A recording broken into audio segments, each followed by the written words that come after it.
The head of the Chamber of Commerce has a plan to keep businesses in Delaware, and a little bit later, a way for you to get free movies and books online.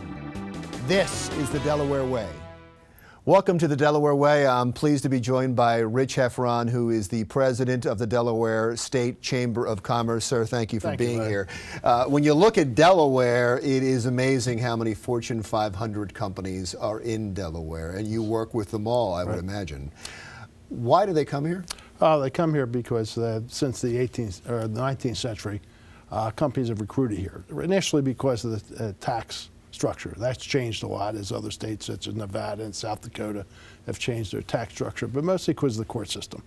Our Chancery Court and our Superior Court, or Supreme Court, excuse me, are known as two of the best business courts in the country. Not necessarily business friendly, but the businesses feel at least they'll get a fair hearing here. The judges are knowledgeable about business practice and business ethics.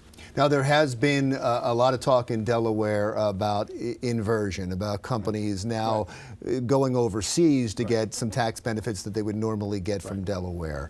How big of a problem is that? Well, really, I think the problem is the U.S. tax code. And the solution is not to prevent inversions.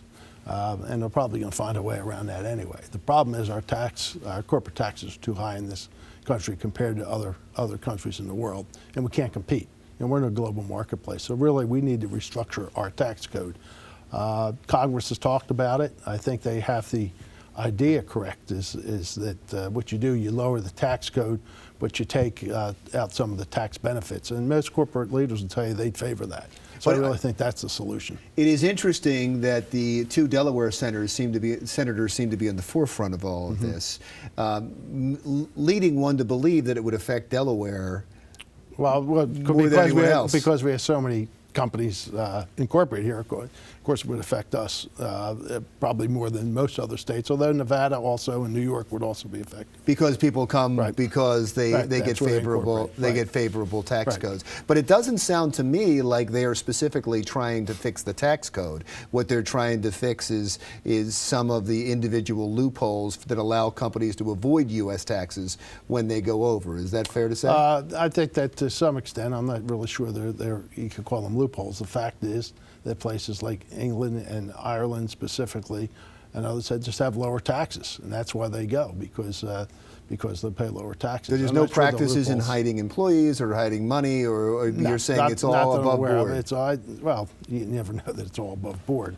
But no, the real reason is because the tax code is lower and you pay lower taxes. It's just that simple. And we're in a global marketplace. The world's changed. It's changed tremendously in the last 30 years. So we have to compete globally. How much can this hurt Delaware, the inversions, if they don't stop? Right now, I don't think much, because there are not as many companies as I think people would assume there would be. But I think it hurts this country. I think we need to get corporations back here. We need to get them investing their money back in the United States, and we do that by lowering the tax code and closing what you call some of the loopholes. And most corporate leaders are willing to make that trade. We just need to get Congress to focus on the issue and get moving on it. It's interesting you say that, because when you read all these articles about, I'm talking in very general terms, about corporate America, there's a feeling that corporate America runs Congress, and that corporate America, because gets beneficial tax laws all the time, and that there is also a loosening of campaign funds. As a matter of fact, in the new spending bill, there's a loosening of the ability for corporate America to give more money to Congress, and then the feeling is that there's a quid pro quo. Is that an unfair generalization? I don't believe in conspiracy theories as they relate to politics. One thing I will say is, there's a lot of money in politics. There always has been money in politics. You can't run campaigns without money. I don't care if you're a Democrat or Republican. But people, I don't think they buy influence, but obviously if you have a big donor and they call you up, you're going to talk to them. I mean, that's to say that doesn't happen would be untrue. But I don't think, because you look at some of the laws that are passed, obviously corporations wouldn't be in favor of it. I don't think most businesses were in favor of the Affordable Care Act that passed anyway. We've had a lot of politicians here sitting here, and they all talk about bringing more business to Delaware, and the businesses that are leaving Delaware.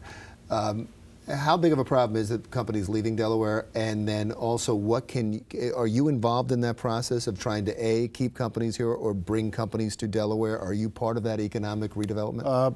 First of all, yes, we're part of it. And we want to play as large a role as we possibly can. But the fact of the matter, if I told you no, companies weren't leaving Delaware or hadn't left Delaware, yeah, it's a problem. We lost 2 major automobile manufacturing plants, Chrysler plant and the GM plant. We lost the steel plant, and we almost lost the refinery. And obviously, companies like DuPont are not as large as they once were. And some of our major corporate citizens are not here anymore. MBNA, for example, and people like the ICI and the Hercules Chemical Company. They don't exist anymore. Mergers, whatever. So, you know, the corporate structure of this town is totally different. And that does affect us. But once again, it's a global marketplace. It's not anything anybody did wrong in Delaware. The marketplace has changed, and you have to compete in that marketplace. Before we wrap up, I want to make sure that you get to talk about this dinner you have coming up. Yeah, and in January, I believe the exact date's January 12th, is our 178th annual dinner. Our speaker will be Janice Nevin, who's the new head of Christiana Care, our large medical center. And we'll have 1,000 people. It's the largest business function in the state every year, and we'll have at least 1,000 people there, so we're looking forward to it. Oh, that's great. And have a great time. Thank you so much for coming in. I really appreciate it.